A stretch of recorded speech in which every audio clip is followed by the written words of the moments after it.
Yaka Farm. Welcome to Yaka Farm. Ayan, sa atin, nakikita niyo si Soy, ang ating unang back sa Yaka Farm.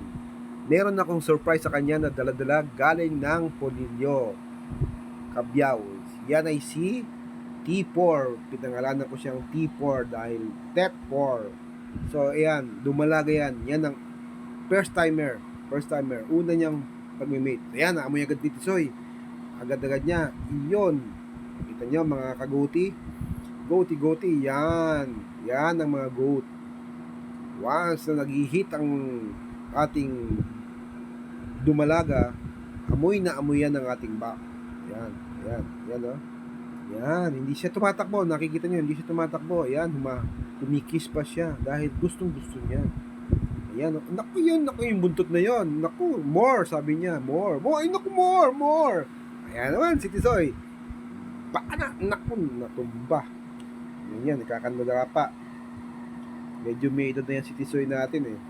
Nasa 4 years na. Yan. So, kung makikita natin ngayon, relax na relax sila sa ating Yaka Farm. Pahinga. Pero si Dumalaga, okay lang siya, si T4. Ayan o, yung buntot niya, kumpas. Iyon na naman si Tisoy, tumira na naman. Yes! Naku, nanghina na ang ating Tisoy. Yan, pero si Dumalaga, yun naman, pakita na, nakaka-4 na si Tisoy. Hindi lang, ayun, nakikita niya po yung mga lumalabas na yon, yung color white, para ding alam niyo na kung saan nanggagaling yung white na yan. Ayan, tutulo. Oops! Sayang. Hindi bumaon. Lumambot bigla. Ating Tisoy. Yan, relax. Cool sa Yaka Farm. Oops! Ito po. Ito naman si Kulit. Isa pa rin po natin back. Tatay niya yon si Tisoy. Pero ngayon, ang tawag dito ay Binatilyo naman. So, meet the Binatilyo and the Dumalaga. Yan, inaamoy-amoy niya. So, ayaw mo na, Tisoy. Ay, Kulit. Kanilang dadali ko na to. Dito na siya. Aamuyin. Yan. O, puporma na siya. Oops! Ay, wala. Hindi umabot. Yun.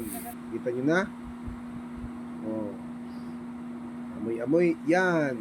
Hindi umaalis si Dumalaga natin. Gusto pa rin niya. O. Sige, more. Yan ang kanyang senyalis ng buntot niya pagka ganyan. More. Yan.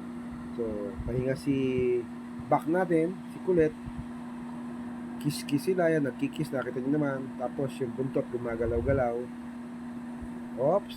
Oh, meron din sila kiss sa kanila. Yes, fire! Yun, dalawa yun. Tantanan, putang, talaga sinasagad. Si Tisoy na. Si Tisoy naman ngayon.